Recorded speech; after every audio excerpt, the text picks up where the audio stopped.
What's up, YouTube? It's Aaron Page. I'm back with another video for you guys today. Okay, so before we get started, I'm going to let you guys know I've been feeling a little sick. And so if my voice seems raspy or rusty, it's because of that reason, okay? When you have kids, they just tend to bring things home. And it's like every week. Okay, so, but besides that fact, this video right here is truly inspirational, okay? It's about a former Muslim who he was in a vision and he was about to go to hell, and Jesus saved him right at the brink. And it just goes to show you how far God is willing to go to reach us, okay? So let's go ahead and check out this video real quick. Let's see what happened in it. Let's hop into the video right now. It all began when I was 12 years old. Me and my brother, we used to share a bedroom together. My bed was against the wall because I have OCD, so I don't like being around open areas. I have to have a wall or something.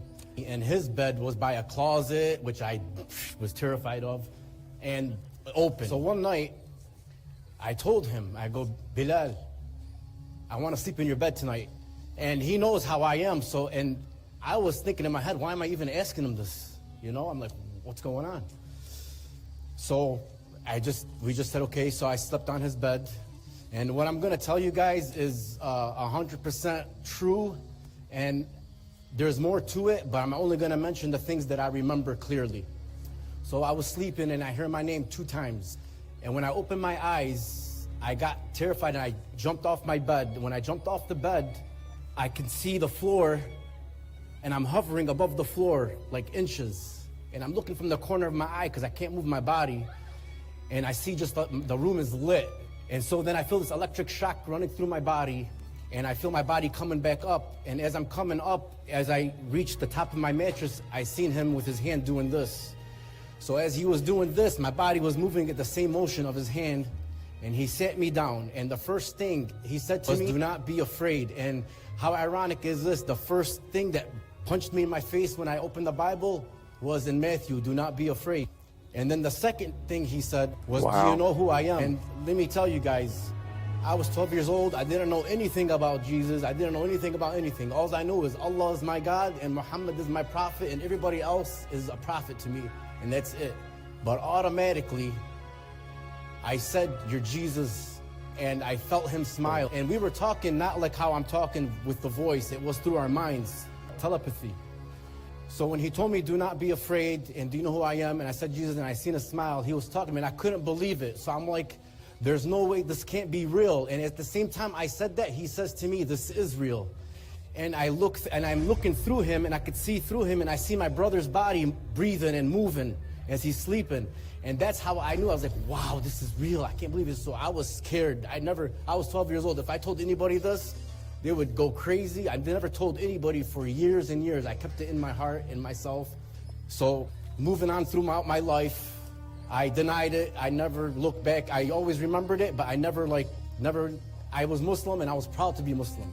So fast forward, all through my life, every time I prayed, or every time at a funeral I prayed for somebody, or at night, I always see that vision and I hear him in my heart telling me, remember me. Remember me. That's all I ever heard throughout my life, every time, remember me. So 30 years go by, now I'm at 42, February 1st, 2020. I'll never forget this night. I said my Fatiha before I went to bed, asked Allah to please guide me, be with me, keep me safe like I always do every day. And this time he got sick of me ignoring him, and he literally let me feel what death was, because I'm 44 years old. I had so many dreams in my life. I know what dream is, and I know what real is. And this was far from any kind of dream that I can ever imagine. So I died, and I was in this black abyss, falling so fast, and I was so scared. And the first thing I said was the Shahada. I was screaming it, and I can't scream it like I did in my dream because the cops will be here. But I screamed, Ashhadu an la ilaha illallah, Ashhadu anna Muhammad Rasulullah, Allahu Akbar, Allahu Akbar, Allahu Akbar. I said it like 8 times, screaming. And my soul told me, you're wrong. It's not true. Wow. You are going to hell for eternity. And let me tell you something, guys. I cannot even explain it in words. The feeling of what hopelessness is doesn't compare to the hopelessness you feel in this world. You feel it a million times worse. Man, I got chills. I'm sorry. I never did this before, so bear with me. So as I'm falling so fast down, it's pitch black. All I see is this white light flying around me in circles fast. And I'm falling. I knew it was my guardian angel. And this guardian angel's voice was the only way I could explain it to you in life is it's the most scariest and the most beautiful voice in one. That's the only way I can explain this angel's voice. And it was coming from this ear to this ear, back and forth. Amir, you have to listen to me, please, please. And this angel was so desperate for me. He was like, please, you have to listen to me. You have to tell him he can still hear you. Tell Jesus to save you before your soul leaves your body. You have to tell him this before your soul leaves your body. Hurry, hurry, do it now, do it. And I'm still, and like, while I'm falling, I'm like, there's no way, how can this be? How can this be? How? You know, I'm even still denying him, even in that moment. And I'm looking down, and I see another, like a portal, a pit. And right before I went in that pit, I said, Jesus, please come into my heart and save me. And a big boom and a flashlight, my soul came right into my body. It felt like a truck hit me, and my body came out of my bed. And I'm like, oh, I'm sweating everywhere. I'm like, oh my God, like, you're not gonna believe what happened. You're not gonna believe what happened. This was like 3 a.m. I'm like, oh wow, I can't believe this. Wow. And I'm crying, I'm doing this and this.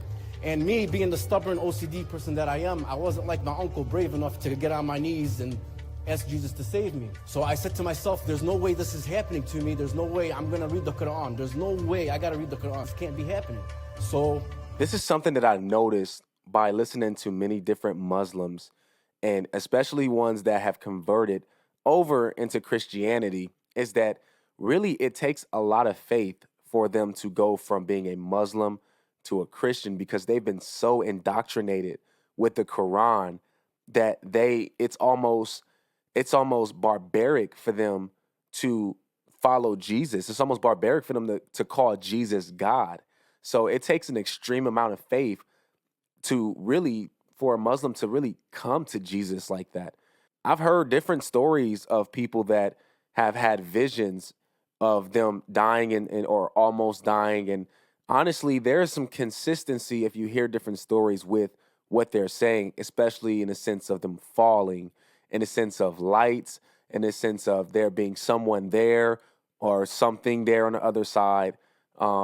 So when I hear these stories, I'm listening for the consistency of what is being said from different people that don't know each other.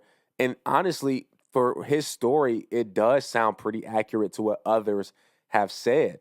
So I think honestly that his story and his experience is true. I took 8 months to read the Quran, from February 1st all the way to about October. But as I was reading the Quran, I would read it, and as I'm reading it, all I hear it more intense. The only one who can save you, you have to tell him. It's all I keep hearing. And then when I came to the verse about the crucifixion of Jesus, that's when it sealed the deal for me. There is no way possible that the Almighty God will deceive and trick billions and trillions and billions of people that believed in Jesus.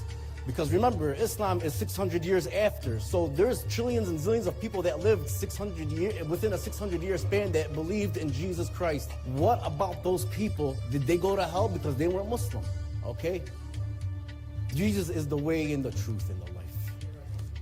And he did so much for me, and he saved me.